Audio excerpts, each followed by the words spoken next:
Good morning, listeners. This is PW Grocers Environmental Echo, and I am your host, Paul Boyce, CEO and President of PWGC. Today, as always, we have got a very interesting and exciting guest I'm happy to have. Before I even mention that, it is Women's History Month, so we do have a woman guest, which, we're trying to get more of. We're trying to be more diverse here on the Environmental Echo, and I'm proud to say it's working. We have Lisa Broughton from Suffolk County. She is the Energy Director and Climate Action Coordinator for Suffolk County's Department of Economic Development and Planning. So we're going to have a pretty interesting conversation today about what Suffolk County is doing in terms of energy and climate change and a whole bunch of other, I find, fascinating topics. And you guys have heard some other tidbits and, little snippets along the way as we've been doing this podcast. But before we begin, I just want to let our listeners know, as always, if you guys are trying to reach us or get a hold of us, the best way to do so is through our website, which is www.pwgrocer.com/podcast. If you guys have questions, comments, concerns, thoughts, ideas for additional topics or guests, please reach out to us and let us know. We try to be as responsive as we can and get back to everybody. But to get back to Women's History Month and our guest, Lisa, I'm excited. I'd like to read her intro, a little bit of her bio and on who she is, so our listeners have a better perspective. Lisa has served as Suffolk County Energy Director since 2008. Is that correct, Lisa? It is. Oh, boy. So here we are, a few years down the road. And also she serves as the county's Climate Action Coordinator. She's led the county's Climate Smart Communities certification effort and was Suffolk County, and that's Suffolk County certified as Silver, the highest award for that. Yeah, they don't have a gold yet, but if they did, we would be shooting for it. All right. Lisa was a project manager on multiple large-scale clean energy projects, including Suffolk County Solar Carport Project. I'm sure a lot of our listeners and people that are tuning into the show have seen some of these. They're highly visible.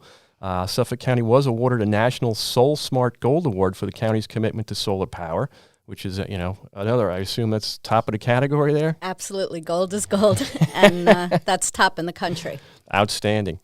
She collaborates on energy efficiency projects at county facilities and coordinates the county's applications to state and federal programs, and she's also the liaison to the local utility companies. Is that correct? Yes. Oh, boy. Work closely with all of them. Wow. Lisa's also been supporting local businesses for nearly 20 years now as an economic development specialist for the county. Since 2005, and serving as an advocate for manufacturers and businesses in the emerging fields of clean energy, high technology, and biotechnology. And you're going to have to fill me in later on what high technology is. I know we've got a lot of, let's say, marijuana things going on, but I don't think that's what it is. Well, it wasn't in the past, but it might be in the future. Oh, boy. But Lisa also, she holds a master's degree in public policy from SUNY Stony Brook, a great local school here on Long Island, and has been an accredited lead AP. I did do that. I went through the accreditation and worked closely with our USGBC LI. Wow.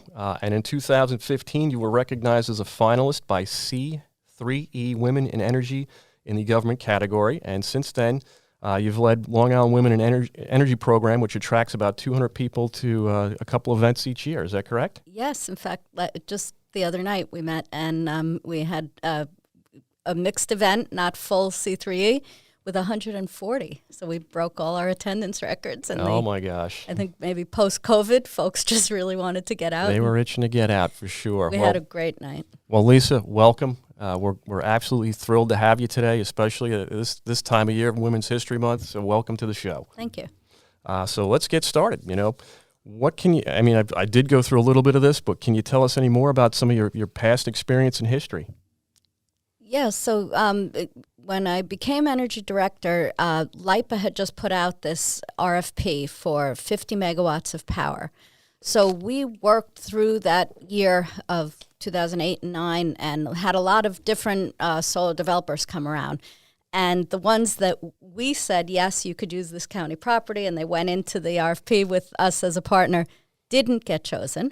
But then late in 2009, the one that LIPA did choose, which was an EXCO, came around and said, hey, we really like your parking lots. Apparently, they had been trying to partner with some school districts, fire districts, and Stony Brook University, and it didn't pan out for different reasons. So they came around and told us how great our parking lots would be. Now, I had always envisioned the H. Lee Dennison building for solar carports because there was a lot of empty space, and it just looked like it had potential.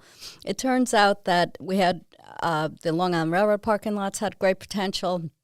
Our Riverhead County complex, even our North County complex, which has got a lot of buildings and smaller parking lots, but that worked out.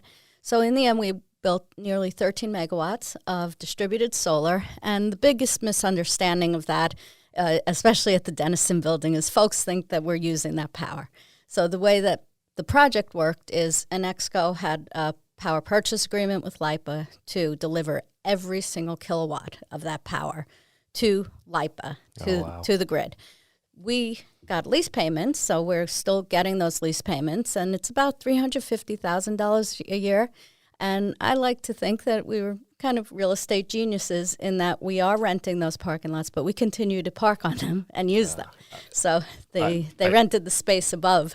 I got to say, I have, at the Dennison building in particular, I've parked there numerous times. And when it's raining, man, that's great. Yeah, May not be generating the electricity, but I have a drier walk to and from my truck. They were not meant to be covers. They do have some openings for drainage, but they do help. And a small thrill in my world was on the Google Maps program, seeing that they list covered parking available at some of our sites.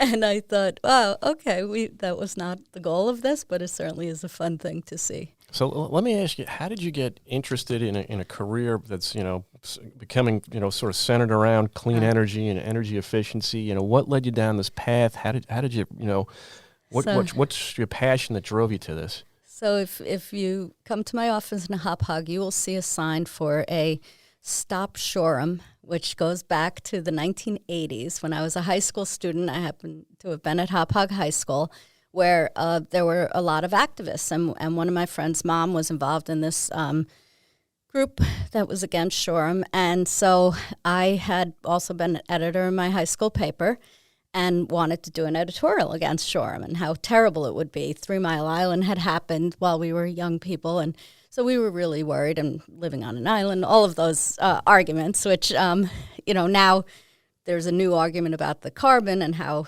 successfully France and even Connecticut across the shore from us have used nuclear power. But back then I was 16 and didn't know all that. Anyway, the newspaper advisor said, you absolutely can write what you want about Shoreham, but I challenge you to be constructive. Write about something else that you would like to have if we're not going to build this power plant. So back then, we're talking, actual encyclopedia books, but hours in the library that I spent looking up solar and alternative energy, everything I could find. And my editorial ended up being about tidal and wave power. Oh, wow. Which still isn't happening on my watch, but I very much want that to happen. So I was aware as a young person about other sources of energy and really kind of frustrated that it was so many years before we actually saw solar, and now very recently wind starting to take off in this country. And with the time we're in right now, you guys, I'm sure our listeners, everyone's feeling the pinch with gas and oil and everything else. The prices are just they're through the roof because of geopolitical conditions or what's going on in the world, and it's not getting any cheaper. It's not getting any cleaner.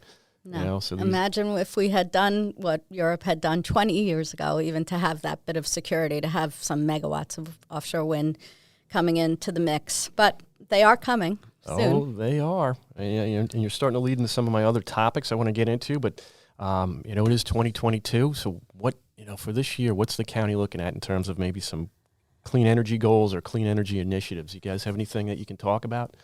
Well, so no big projects like the carports. Or we didn't mention we have Gabreski Airport has also got solar. We were able to get 4.2 megawatts out at the airport, and that project is unique if you know airports and the crisscross of the runways.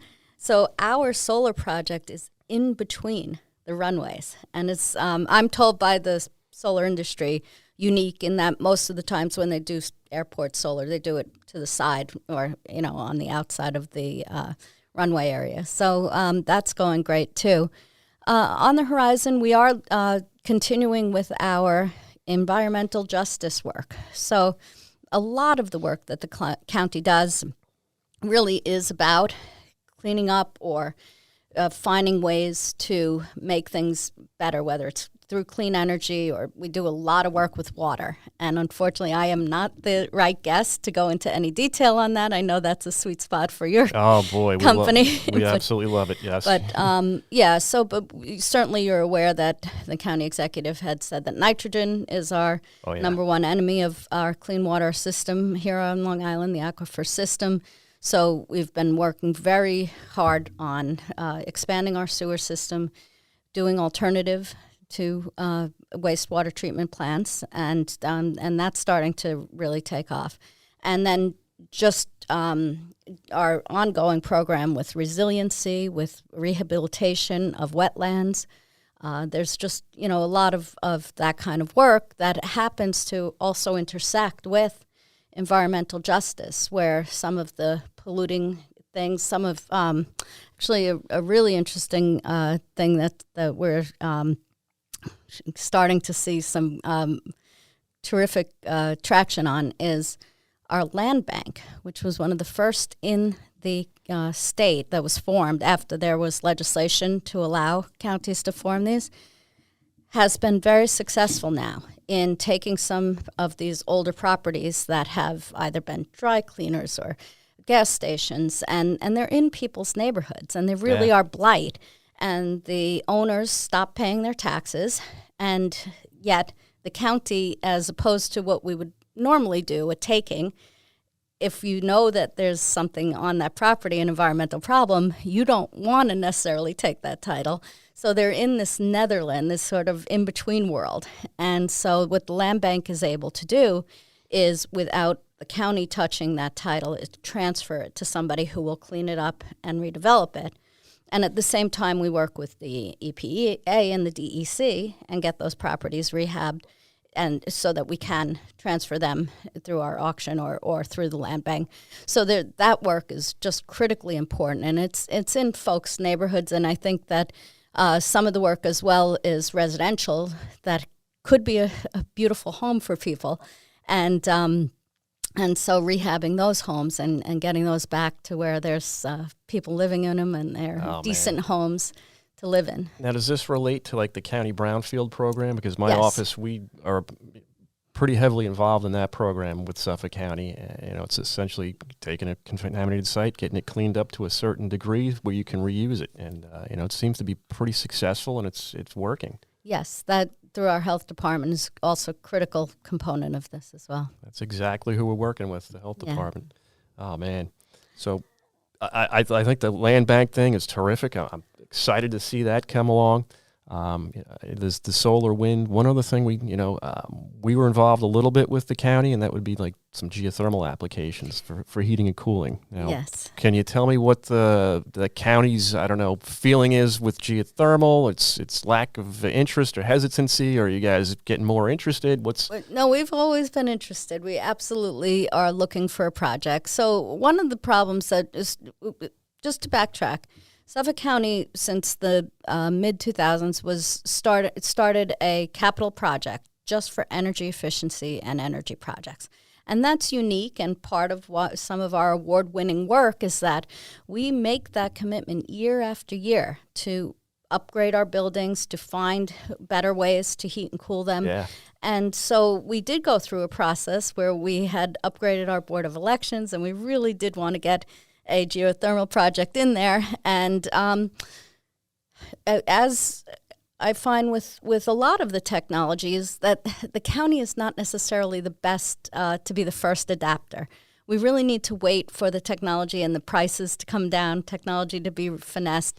And so, we really did have trouble finding that upfront money, even though it would have saved us. It pencils out, but it does, but we just weren't able to find that upfront money for that project. So we're still looking, and we are absolutely. I was amazed when I researched geothermal to find out that there were hundreds. A lot of our schools and institutions are using it, and very effectively. It's a fantastic technology, and so we're. I mean, we're looking at district scale type projects now. I mean, it's just. I mean, we've talked about it on past podcasts, and it's something that's near and dear to me because I get involved with a lot of these things, and I see the benefits and I see how you have to implement it, but a lot of the obstacles, and you hit it right on the head, is that initial capital cost up front. It can cost a little more, or maybe sometimes a lot more, than just putting in a conventional system, even though it's going to save you in the long run in terms of fossil fuel and carbon footprint, and everybody loves it when you're saving money. Yes, I mean, we show that with our energy efficiency program with whether it's as basic as changing the lighting out, which, we will do generation after generation as the lighting gets improved and there's something new and cleaner to put those in our buildings. We have done a few other, big projects, but using some air source heat pumps. But, we'll keep geothermal on our radar for sure. Oh, boy. I certainly would appreciate it, but hopefully the listeners and county residents and everybody else would too. But we'll see. But getting back to the solar stuff, which is really fascinating. Like, so you were approached and you had the ideas of putting it in the parking lots, and what kind of savings is it seeing? Do you guys keep track of? I know you said it's going right back into the grid, and so the county's not really saving money on the energy, but you're making money on the lease. And no, but I could talk about our solar program, which is again more robust than most municipalities, except maybe California. So Suffolk County has on 7 buildings just about 300 kW. Now, folks who are listening understand how much energy these buildings use. We're talking about putting 50 kW on top of our 24/7 police headquarters, which also has our data center in it. So that those 50 kW don't go too far. Nevertheless, we've been just chipping away, trying to get more of the clean power that we can use. And I was surprised to find that our 300 kW on 7 different facilities actually ranks us pretty high in New York State as far as users of solar power. And I think people listening will appreciate that when you're getting these older buildings. Before I worked for Suffolk County, I worked for the town of Huntington. And Steve Israel is a councilman. Some of us may, most may know him as a former congressman. Yeah. And he said, work with those utilities and find out what we could do. And what I found out is Town Hall is a 100-year-old, now it's a 120-year-old school building. And it had asbestos, and it had lead, and it had all kinds of problems. It had windows that hadn't been upgraded since the 1940s or something. So what we found out is to put solar on that building would just be a waste. It would go right out those old decrepit windows. So instead, the town embarked upon an efficiency program for that building and really did a good job with including upgrading the systems. But I then was directed to this senior center that we have out at the beach at Centerport, and it looked like it could really work. It was a small building, and maybe it would be okay. And then the town historian came to me and said, that roof was built in the 1700s. Yeah. And we couldn't get near that building. So, it's just, I think municipalities really do find that, especially if they're in older infrastructure, like a lot of our towns and certainly the county has maybe the more modern building fleet, and it's even getting to be. You're getting my mind racing with more and more questions, but so sure. Starters, okay, so this building just happens to come up as a project. I mean, how do you guys select a project that you think is suitable for solar? I mean, what's the criteria? Is it a countywide mandate? We've got to consider this for every time we do a building renovation, we're putting up a new building, or regardless of the size or the type of facility, or, right. How do you decide, and what are your criteria? Okay, so first of all, shout out to my colleagues in DPW, Chief Engineer Mike Monahan. Oh, Mike, I love you. Javed Ashraf is there, Javed and too. he's done a great job. And so I can't possibly claim to have any role in the question that you just asked. Okay. But you did ask about whether there's a mandate, and there actually is an executive order that dates back about 10, 15 years, and that is to say that any work that's being done over 10,000 square feet, whether it's a rehab of existing space or a new building, must be considered for solar. So that does weigh in for sure, and any construction that we're doing. So once we hit that 10,000 square foot threshold, it's a requirement. Yeah, to look at it for solar. It's not a requirement to put the solar on because obviously it's not one size fits all, right? No, exactly. It's not every building is going to be the right fit for that. But we are trying. We're looking. We have had similar experiences with geothermal systems. It's Yes. not always the right fit. No. So Yeah. that's why I was interested in, how do you guys make the selection and decide it's a go ahead? And I know hopefully one day I'll get my buddies from DPW to sit in the same chair you're in, and I can grill them. Oh yeah. No, they give you much more detail on that. But certainly, the Board of Elections is a great project to point to because that was built as an old warehouse, and yet we have folks using it as an office space. Right? So a completely different use than it was built to be. And so they went through and they did the whole job, the lighting, the equipment, everything that needed to be done, windows, roof, and then put on 100 kW of solar. And so that to me is the perfect model project where we're able to really look at everything and then make the building efficient enough to where the solar actually makes a difference. Now, that's a relatively new system. It's only been in place for a few years now, That's right? right. And maybe I'm asking the wrong person, but do you have any feedback on how it's performing? What kind of savings they've seen in the electric bill? Or I don't have that. It's okay. Yeah, no, I really just work on keeping track of what projects we have and how many KWs they are. But I'll get back to you. That would be fine.